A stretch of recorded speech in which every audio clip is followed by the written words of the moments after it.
देखिए आज हम थोड़ा प्रिज्म का रिवीजन ले रहे हैं। तो ये एक 3D व्यू है प्रिज्म का, जिसमें थोड़ा साइड वाले फेसेस भी दिख रहे होंगे और नीचे बेस है। इस ऊपर वाले एंगल को हमने बोला एपेक्स एंगल ऑफ प्रिज्म या एंगल ऑफ प्रिज्म। और अगर थिन प्रिज्म है तो ये जो एंगल है ये बहुत ही कम होगा, लेस देन और इक्वल टू 15 डिग्री, मतलब 10 से भी कम ही ले लेते हैं थिन प्रिज्म में। उसके बाद हम ये कोई इंसिडेंट रे है, बाहर जो रे निकली दैट इज एमर्जेंट रे। तो अगर वहां तक पहुंचना हो, एमर्जेंट रे तक पहुंचना हो, तो आपने केवल सामने वाला फेस बनाया, इस पे इंसिडेंट रे आई, कि नॉर्मल बनाया, नॉर्मल के साथ इंसिडेंट रे का एंगल आई, ठीक है। फर्स्ट टाइम जब रिफ्लेक्शन हुआ तो जो पहला एंगल ऑफ रिफ्लेक्शन है दैट इज R1। उसके बाद जो नेक्स्ट फेस पे जाएगी, अच्छा जब इसके अंदर चलती है लाइट तो ना तो रिफ्लेक्शन है ना रिफ्लेक्शन है, उसके लिए वर्ड यूज किया जाता है ट्रांसलेशन। समझ रहे हो, एक मीडियम में जब लाइट सीधी चलती रहेगी तो उसके लिए वर्ड यूज किया जाता है ट्रांसलेशन। यहाँ रिफ्लेक्शन हुआ, then translation, then again reflection, इस तरह का काम। ये angle of reflection R1, next angle of incidence है दैट इज R2, ठीक है। और angle of emergence, angle of reflection है फाइनल को हम E से डिनोट करते हैं। और जो डेविएशन है, ये रे चल के आई तो कितना इधर मुड़ गई, ये पीछे हमने दिखाया एंगल ऑफ डेविएशन। अब इसके अंदर कुछ रिलेशन है जो पीछे पढ़ चुके थे। जैसे पहला रिलेशन जो बहुत जरूरी है क्वेश्चंस के लिए, R1 प्लस R2 की वैल्यू किसके बराबर होती है, A के बराबर। ज्योमेट्रिकली ये रिलेशन आसानी से निकल जाता है, ठीक है। दूसरा रिलेशन जो डेविएशन एंगल होता है, पहले डेविएशन और दूसरे डेविएशन को जोड़ के जब आप निकालोगे तो आएगा I plus E minus A। और इससे एक चीज हमने ये सीखी कि अगर मैं A को उधर ले जाऊं तो del plus A equal to I plus E, ठीक है। अगर ऐसा केस हो जिसमें I और E इंटरचेंज हो रहे हो, principle of reversibility of light कहती है कि अगर उधर से आने वाली लाइट के सामने आपने मिरर लगा दिया नॉर्मली, तो वो रे वापस चली जाएगी एज इट इज। मतलब जो E था वो I बन जाएगा और जो I था वो E बन जाएगा। तो जब भी कभी I और E इंटरचेंज होंगे तो I प्लस E क्या रहेगा, कांस्टेंट, यानी कि डेल प्लस A कांस्टेंट है।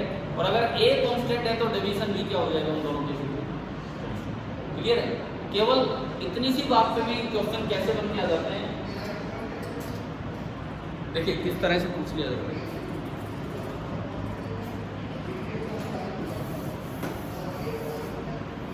आपको ग्राफ दिखा रखा है डेविएशन का एंगल ऑफ इंसिडेंस के साथ। इस ग्राफ से भी क्वेश्चन पूछे जाते हैं, तो उस पर हमारा डेविएशन का एंगल ऑफ इंसिडेंस के साथ ग्राफ दे रखा है। और ये ग्राफ कुछ ऐसी शेप का रहता है, तो पैराबोलिक नहीं है, ये एक आर्बिट्रेरी सा कर्व होता है, साइन इनवर्स और उनमें जाता है। तो ये इस तरह का ग्राफ है। अब आपको जैसे यू दिखा दिया,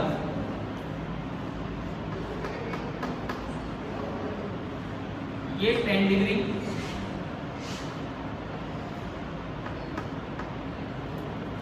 ये मान लो 25 डिग्री, और ये दिखा दिया 70 डिग्री। बस एक ग्राफ दे रखा, दो अलग अलग एंगल ऑफ इंसिडेंस दिखे हैं। और यहाँ पे ये जो एंगल है दिस इज 30 डिग्री। इन्होंने ये बताया कि I 25 डिग्री पे भी डेविएशन कितना है, 30 डिग्री, और I 70 डिग्री पे भी डेविएशन कितना है, 30 डिग्री। और आपसे पूछ लिया कि फाइंड एंगल ऑफ, निकालो अपनी कॉपी में, सोल्व कीजिए, कैसे भी कीजिए, बताइए कितना होगा।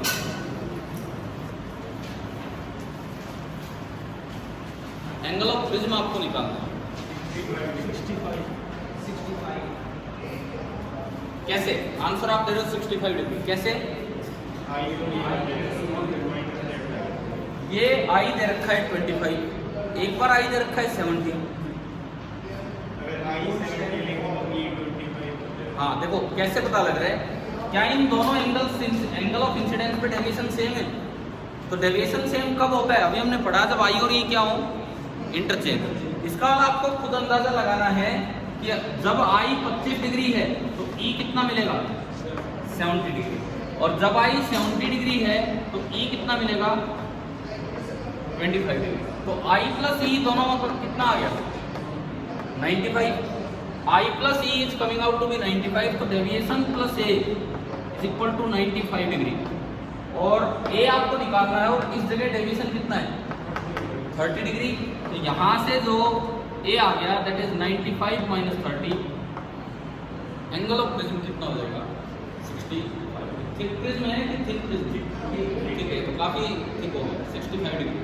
समझ गए ग्राफ से कैसे पहचानिए इस चीज, क्लियर है। कई बार क्या होता है, जैसे बिल्कुल अगर इस केस पे चले गए, सपोज कीजिए इसी क्वेश्चन में मैं थोड़ा सा आगे जा रहा हूं और आपको ये दे दिया कि ये एंगल है 40 डिग्री, ये एंगल है 40 डिग्री, तो आपको ये बताना है ये जो मिनिमम डेविएशन है ये कितना हो। ये कीजिए, इसी सवाल को थोड़ा हमने आगे बढ़ा दिया कि अगर ये एंगल 40 डिग्री है तो अब मिनिमम डेविएशन जो ग्राफ में हमें दिख रहा है वो कितना होगा, तो कीजिए।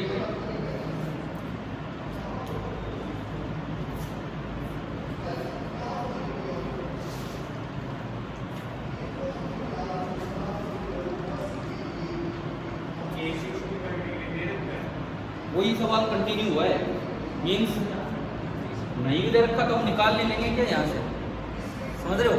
क्वेश्चन वही कंटिन्यू हुआ है, ये सवाल आपको दिखा रखा है। अब आपको डेल्टा मिनिमम निकालना है।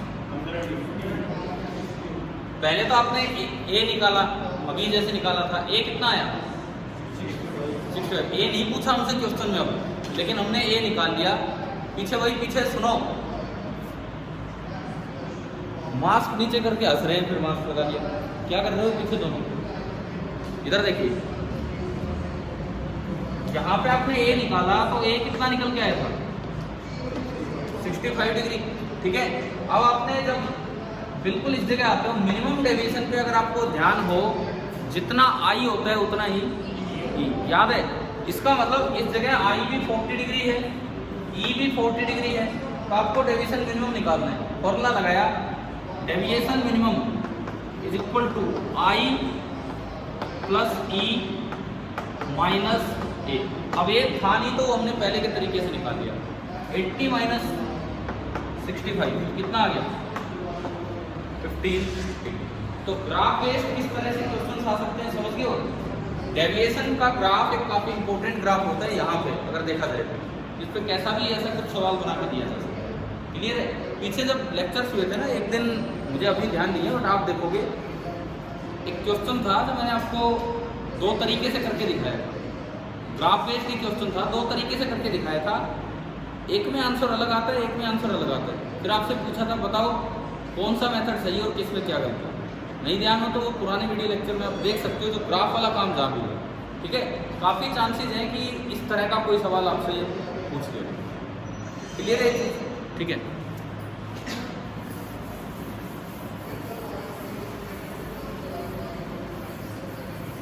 एक फॉर्मूला हमने पढ़ा, प्रिज्म फॉर्मूला, बताओ ध्यान है क्या था। नहीं, कोई इधर की साइड भी होगी, सीधा उधर पहुंच गए तो।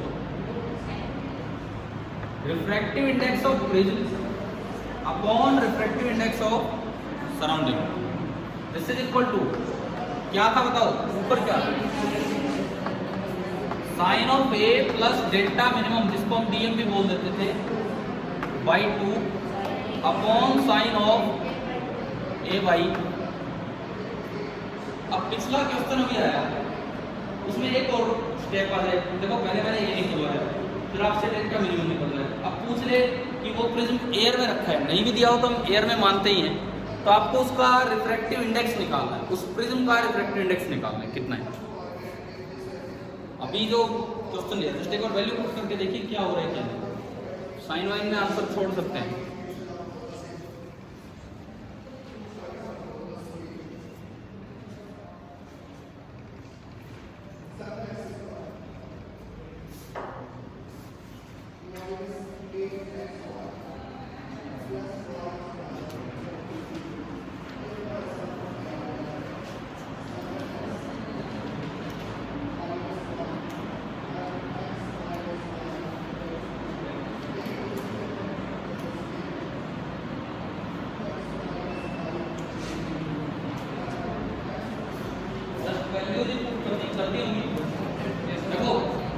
आया था हमारा 65 और मिनिमम डेविएशन 15 डिग्री।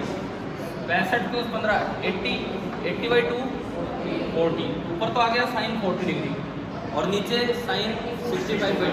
अब हम उनकी वैल्यूज नहीं जानते तो या तो क्वेश्चन में अलग से उनकी वैल्यू मेंशन हो या फिर ऑप्शन ही साइन में दे रखे। समझ लो, साइन से साइन तो काट मत देना, ये तो फंक्शन है। क्लियर है ना ये चीज? तो मतलब एक ही सवाल में हम ग्राफ से पहले ए निकाल के लाए, ए से डेल्टा मिनिमम निकाला और डेविएशन मिनिमम से फिर आपने क्या निकाल लिया यहाँ पे रिफ्रैक्टिव इंडेक्स ऑफ। दूसरी बात वो दिमाग में रखना कि अगर आई से ई तक पहुंचना हो 3 स्टेप है। पहले Snell's law, then R1 + R2 = A and then last में फिर दोबारा से क्या है स्नेल्स। ठीक है, हमें एक क्वेश्चन लेते हो यहाँ पे, इसमें रेजोनेंस वाली बुकलेट में है।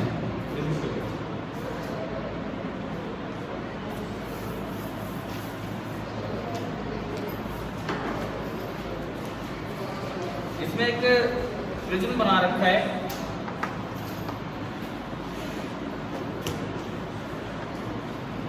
सिल्वर्ड प्रिज्म हमने पहले पढ़े, बताओ, जिसमें सामने वाले फेस की सिल्वरिंग कर रखी होती है, क्यों नहीं की?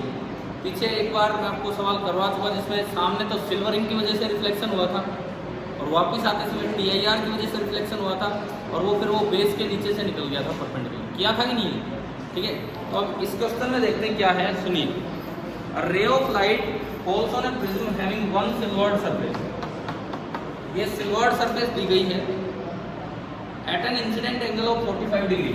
यहाँ से कोई रे ऑफ लाइट आती है नॉर्मल के साथ कितने एंगल पे? 45 डिग्री। नॉर्मल के साथ 45 डिग्री पे। After reflection and reflection it retraces its path. बस ये दिया है कि ये रिट्रेस कर लेती है अपनी पाथ को और ये ऊपर वाला एंगल 30 डिग्री। मीन्स आपको ये दिया है कि एमरजेंट लाइट भी इधर से ही आएगी, बिल्कुल इधर से। ये गिवन है question. Then the refractive index of prism is, आपको इसका रिफ्रैक्टिव इंडेक्स बताना है कितना होगा। ऑप्शंस में लिखता हूं, पहला ऑप्शन है √2, दूसरा ऑप्शन है 2, तीसरा ऑप्शन है 1/√2 एंड चौथा ऑप्शन है 1/2। ये 4 ऑप्शंस हैं refractive index of prism. Air में रखा हुआ है। क्वेश्चन आ गया समझ? क्वेश्चन आ गया समझ ना? ये रिट्रेस हो रही है ये रे। कीजिए भाई।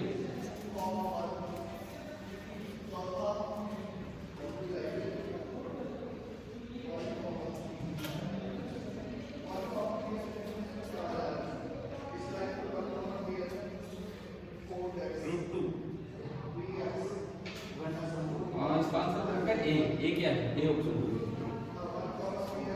सही।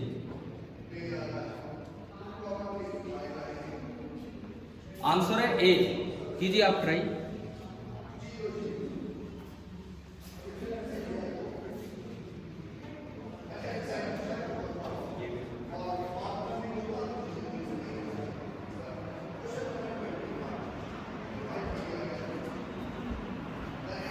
थोड़ा सा ध्यान, तो रिट्रेसिंग कब होगी उस पर ध्यान देना है।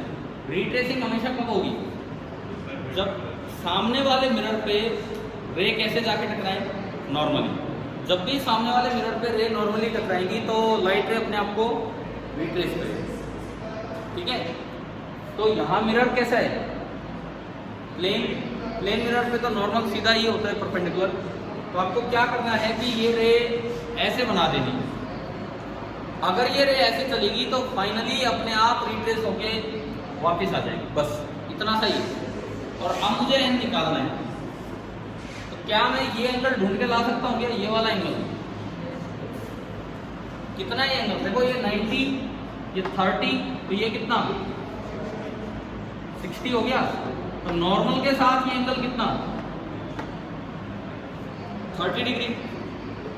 अब मुझे रिफ्रैक्टिव इंडेक्स चाहिए प्रिज्म का, बाहर एयर है, दोनों एंगल पता है आई और आर। तो बताओ कैसे, क्या लगाए यहाँ पे? Snell's law. तो आपने यहाँ स्नेल्स लॉ अप्लाई किया तो इक्वेशन बनेगी 1 × sin 45 डिग्री = n प्रिज्म जो आपको निकालना है × sin of 30 डिग्री। तो तो ये तो हो गया 1/√2 is equal to n prism into 1/2। ये 2 ऊपर आएगा तो n प्रिज्म जो है वो आपका सिंपली कितना आ गया √। मतलब इन क्वेश्चंस में रिफ्लेक्शन का भी पूरा यूज होगा तो ढंग से चीजें सीखनी, ठीक है ना। अच्छा प्रिज्म से हटके मैं अगर एक बात करूं यहाँ पे, कभी भी रेज को रिट्रेस करवाना हो किसी भी केस में और सामने प्लेन मिरर ना हो तो कैसे रे को इंसिडेंट करवाना है मिरर। मान लो प्रिज्म की बात मैं नहीं कर रहा, इन जनरल अगर रिट्रेसिंग करवा रहे हैं, हाँ आप बोलो। मैं एक एग्जांपल देता हूँ यहाँ पे, रिट्रेसिंग के लिए एक एग्जांपल देता हूँ। सपोज ऐसा कुछ दिया हुआ है कि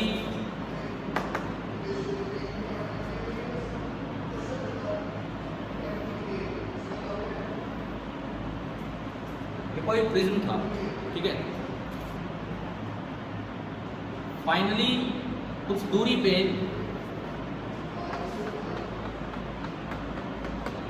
हमने कॉन्केव मिरर रखा हुआ है, क्लियर है। और प्रिज्म के बेस के सेंटर से ये कॉन्केव मिरर रखा है 20 सेंटीमीटर दूर, 20 सेंटीमीटर दूर। और जो इसका रेडियस ऑफ कर्वेचर है वो है 10 सेंटीमीटर, ठीक है। रेडियस ऑफ कर्वेचर 10 सेंटीमीटर, उसके बेस से 20 सेंटीमीटर दूर ये रखा हुआ है। अच्छा, साथ में आपको ये दिया है कि जो इसका बेस है उसकी लंबाई है 4 सेंटीमीटर, क्लियर। अब सुनो, एक कोई ऑब्जेक्ट है वो यहां प्लेस है, इस एंड से x डिस्टेंस दूर, एक ऑब्जेक्ट है इस एंड से x डिस्टेंस दूर प्लेस है, क्लियर है चीज। वो कैसा भी ऑब्जेक्ट हो सकता है, बड़ा भी हो सकता है, छोटा भी, कैसा भी। अब ये बोला है x की वैल्यू बताओ क्या होगी ताकि ऑब्जेक्ट पे ही इमेज बने। या फिर दूसरा सवाल मैं अगर यहाँ पे पूछूं, प्रिज्म ने, पहली बात ये बताओ, प्रिज्म ने इमेज कितनी दूर बनवाई होगी ताकि ऑब्जेक्ट पे ही इमेज बन जाए। ये मुझे नहीं पता कहाँ है। प्रिज्म ने जो इमेज बनवाई होगी वो कहाँ बनवाई होगी ताकि जहां ऑब्जेक्ट था वही इमेज हो। हाँ, प्रिज्म से जो इमेज बनेगी ना वो आपको कहाँ लेनी है, जो इसका सेंटर ऑफ कर्वेचर है। इसका सेंटर ऑफ कर्वेचर कितना है, कितना इधर है, 10 इधर, 10 इधर, तो यानी कि, और ये सेंटर से 20 सेंटीमीटर है, ये 4, तो ये कितना बचा 2, वो 10 हो गया, तो ये दूरी कितनी बची 8 सेंटीमीटर। यानी कि जो इमेज प्रिज्म ने बनवाई होगी वो प्रिज्म से कितनी दूर बनी होगी 8 सेंटीमीटर। और अगर यहाँ प्रिज्म की बजाय कोई लेंस होता तो ये भी पूछ सकते थे कि लेंस से ऑब्जेक्ट कितनी दूर होगा। तो आपको पहले लेंस से इमेज पता लगी कितनी दूर है, लेंस से इमेज पता लगी, उसके बाद फिर आप लेंस फॉर्मूला का यूज कर लेंगे 1/v minus 1/u equal to 1/f। अच्छा, दूसरी बात, यहाँ अगर इस मिरर की जगह अगर ये वाला मिरर दे रखते हैं तो अब कहाँ बनवाएंगे, और भी आगे 10 सेंटीमीटर और आगे। मान लो इस लेंस से दूरी 20 सेंटीमीटर है सपोज, और ये 10 सेंटीमीटर और आगे, तो जो भी अब रे आएंगी ना वो यूज आनी चाहिए, जो भी रे आएंगी रिफ्लेक्ट होकर यूज आनी चाहिए, और तब वो क्या करेंगी रिट्रेस, उसके बाद रिट्रेस कर। समझ में आ रहा है ना। ये शायद मैंने पहले करवाया ये वाला कॉन्सेप्ट कभी रिफ्लेक्शन के समय या उस समय, क्योंकि मैं ये बीच में इसलिए बता रहा हूँ, हमने कभी रिफ्लेक्शन को बीच में रोक के अगला चैप्टर स्टार्ट किया था आपके टेस्ट में आने वाला था, तो हो सकता है भी कोई कॉन्सेप्ट रह गया, इसीलिए भी ये बीच में बता रहा हूँ। तो ये रिट्रेसिंग एक इम्पोर्टेंट कॉन्सेप्ट है, कर लोगे ये वाला पार्ट, ठीक है। अच्छा, प्रिज्म में आपके पिछले टेस्ट में एक क्वेश्चन आया था जो आपको माइनर हुआ था, डिस्पर्जन से रिलेटेड एक क्वेश्चन। किसने, ये नहीं आया जो मैं पूछ रहा हूँ, किसने पहली बार ये बताया था कि सनलाइट 7 कलर्स से मिलकर बनी। न्यूटन ने एक्सपेरिमेंटली ये दिखाया, प्रिज्म से पहली बार उसे 7 कलर मिले, फिर उसने क्या कोशिश की थी, और भी कलर लाने की कोशिश की थी उसने, और प्रिज्म रखा, कभी किसी तरह कभी क्या 8वां कलर मिल पाया? नहीं, 7 ही रहे। और उस कोशिश में एक और चीज़ समझ में आई कि अगर दो आइडेंटिकल प्रिज्म और दूसरे को इन्वर्ट करके रख दिया जाए तो क्या हुआ था, दोबारा से व्हाइट लाइटिंग होती। ये आपकी एनसीईआरटी टेक्स्ट बुक की लाइन है, और जो शायद पिछले माइनर में एक क्वेश्चन था ना, शायद था इस तरह का कोई सवाल था। तो अब हम प्रिज्म के उस पार्ट पे चलते हैं जहाँ पे डिस्पर्जन वाला पार्ट है। तो भाई प्रिज्म जो है वो कलर सेपरेट कर देता है। तो पहला सवाल मेरा ये है कि अगर मैं कलर्स की बात करूँ, विबग्योर प्रिज्म का रिफ्रैक्टिव इंडेक्स वायलेट के लिए ज़्यादा है कि रेड के लिए ज़्यादा? प्रिज्म का रिफ्रैक्टिव इंडेक्स जिसकी वेवलेंथ कम होती है उसके लिए रिफ्रैक्टिव इंडेक्स क्या होता है, ज़्यादा होता है। तो वेवलेंथ कम किसके लिए? वायलेट। विबग्योर में रेड तो 700 नैनोमीटर की तरफ गया, तो वेवलेंथ कम किसके लिए? वायलेट के लिए। यानी कि प्रिज्म का जो रिफ्रैक्टिव इंडेक्स है वो ज़्यादा किसके लिए होगा? वायलेट के लिए। तो प्रिज्म किसको ज़्यादा बेंड करेगा, किसमें डेविएशन ज़्यादा देगा, वायलेट में कि रेड में? वायलेट में। सामने अगर स्क्रीन रखी है, व्हाइट लाइट आई, तो प्रिज्म अलग अलग डेविएशन दे देगा, रेड में तो कम देगा, वायलेट में ज़्यादा, जिससे विबग्योर पैटर्न आपका पूरा स्क्रीन पे नजर आ रहा है। क्लियर है? और ये कोई प्रिज्म है, सामने स्क्रीन है, यहां से व्हाइट लाइट आई, जैसे भी ये बैंड होगी, जो रेड कलर है वो तो कम बैंड होगा और जो वॉयलेट कलर है वो ज्यादा बैंड होगा। तो स्क्रीन पे इस तरह का कलर पैटर्न ऑब्जर्व होगा। ठीक है?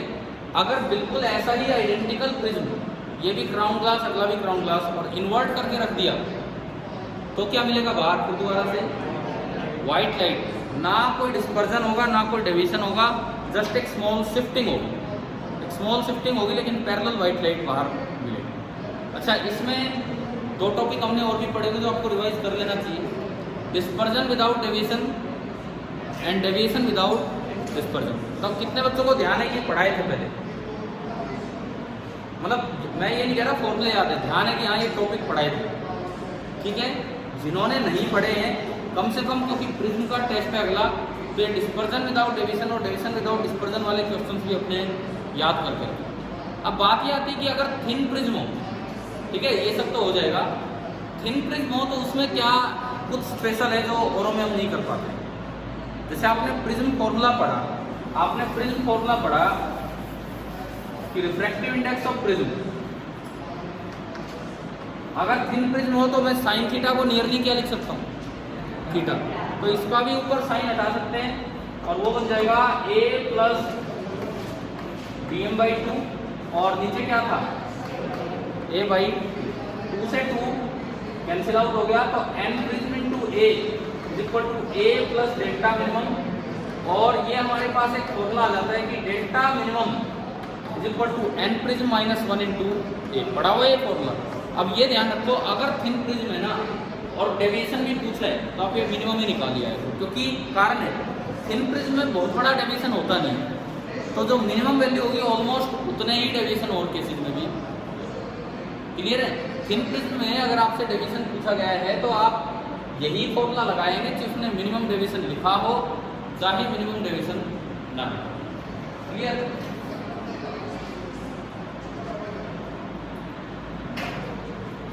देखिए, इसमें जो एनटीएससी में आए हुए क्वेश्चंस हैं,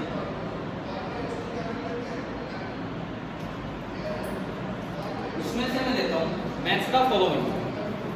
आप बताएंगे, मैं बोर्ड पे नहीं लिख रहा हूँ, मैं पूछ रहा हूँ। मैथ्स का फॉलोइंग है और ये एनटीएससी स्टेज 2 का सवाल है 2015। इस साइड क्या लिखा हुआ है? चलो मैं लिख देता हूँ यहाँ तक कि आप समझ पाओ, क्योंकि इस एक क्वेश्चन से कई फिनोमिना एक्सप्लेन हो जाएंगे। इधर लिखा हुआ है रेनबो, मैं आपको ऑप्शंस नहीं दूंगा, आप अपने आप मैच करेंगे। ठीक है? और एक की एक के साथ ही मैचिंग है जैसा ऑप्शन है। दूसरा लिखा है ट्विंकलिंग ऑफ स्टार्स, ये सब इसी चैप्टर का ही पार्ट है। तीसरा लिखा है blue colour of sky,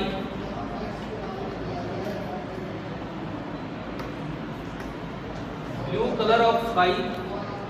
and चौथा लिखा है advancement of sunrise and delay of sunset.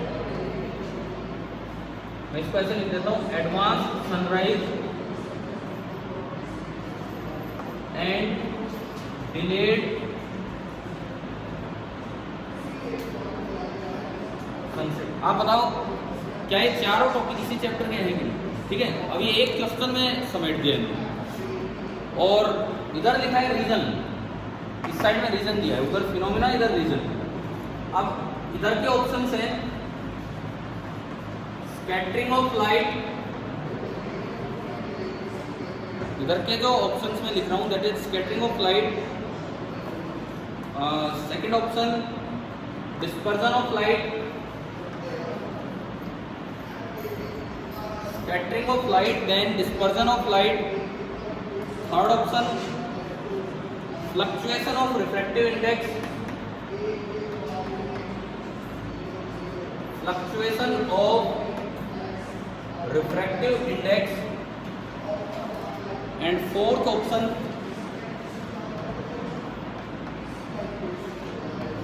refraction।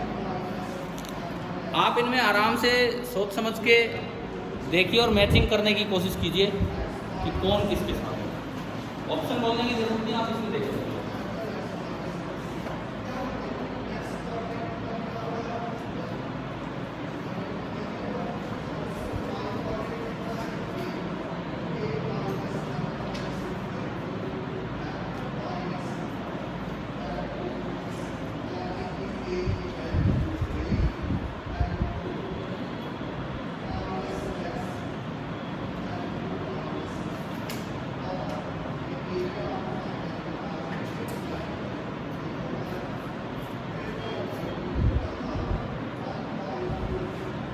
चलो ये बताओ, ट्विंकलिंग ऑफ स्टार्स किस कारण से होता है? कभी कोई स्टार हमें दिख जाता है, कभी नहीं दिखता। क्यों? क्योंकि जो रिफ्रैक्टिव इंडेक्स है एटमॉस्फेयर का बार बार फ्लक्चुएट होता रहता है, तो कभी वो रे हमारे तक पहुंच जाती है, कभी नहीं पहुंचती। प्लेनेट क्यों नहीं करते ट्विंकल? साइज बड़ा है, प्लेनेट का साइज बड़ा है, स्टार हमें पॉइंट की तरह दिखता है। प्लेनेट बड़ा होता है तो कभी तो उसके किसी पॉइंट से रे पहुंच जाएगी, कभी किसी पॉइंट से, तो ऑन एन एवरेज वो दिखेगा। स्टार एक पॉइंट की तरह नजर आता है, तो ट्विंकलिंग ऑफ स्टार तो इससे देखो। ठीक है, blue colour of light scattering पढ़ा है ना हमने। कौन सी स्कैटरिंग थी ये? Elastic, inelastic, elastic scattering. ठीक है, इलास्टिक स्कैटरिंग किसने बताई थी? मेनली लॉर्ड रेले, नाम लिया था हमने कभी। और इनइलास्टिक स्कैटरिंग सीवी रमन, जो इंडियन साइंटिस्ट थे सीवी रमन, उन्होंने बताया। याद है आपको कि इलास्टिक स्कैटरिंग होती है जिसमें स्मॉल साइज पार्टिकल स्कैटरिंग करते हैं, और इनइलास्टिक में थोड़ा बड़ा साइज का पार्टिकल। ठीक है, और बताओ, advance sunrise and delayed sunset refraction होता है सिंपल, और कुछ नहीं। रेनबो डिस्पर्जन, डिस्पर्जन के कारण कलर्स फैलते हैं, साथ में टी याद नहीं। अब इसमें एक बार देख लो, एक बार अपने देख लीजिए, आंसर मैच कर लीजिए ऐसे। तो ये देखो, एनटीएससी स्टेज सेकंड में ये क्वेश्चन आया हुआ है।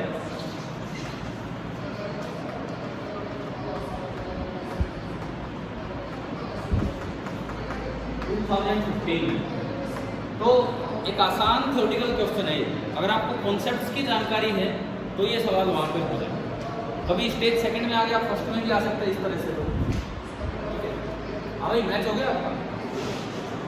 चले तो ये बताओ, आज कुछ प्रिज्म वाला कुछ पार्ट समझ में आया क्या है क्या नहीं? ठीक है, न्यूमेरिकल्स भी आ सकते हैं, थ्योरेटिकल क्वेश्चंस भी आ सकते हैं। अपना रिवाइज करके रखना। कल क्या पढ़ना है बताओ, बिकॉज कल शनिवार हो जाएगा और फिर सीधा मंडे को तो आपका टेस्ट ही है। तो कल बताओ आप क्या पढ़ना चाह रहे हो। मतलब एक कॉमन सी चीज़ डिस्कस हो जाए कि हाँ भाई वो आप फिर उसकी क्वेश्चन भी ट्राई कर लो। एक तो यही है, हम प्रिज्म पे ही आपको कुछ और सवाल करवा दें। एक चीज़ तो ये हो सकती है कि प्रिज्म पे कुछ अलग से क्वेश्चंस ले लिए जाएं, या फिर कोई टॉपिक है तो वो आप बताओ, वो हम डिस्कस करेंगे फिर। हाँ जी संजू,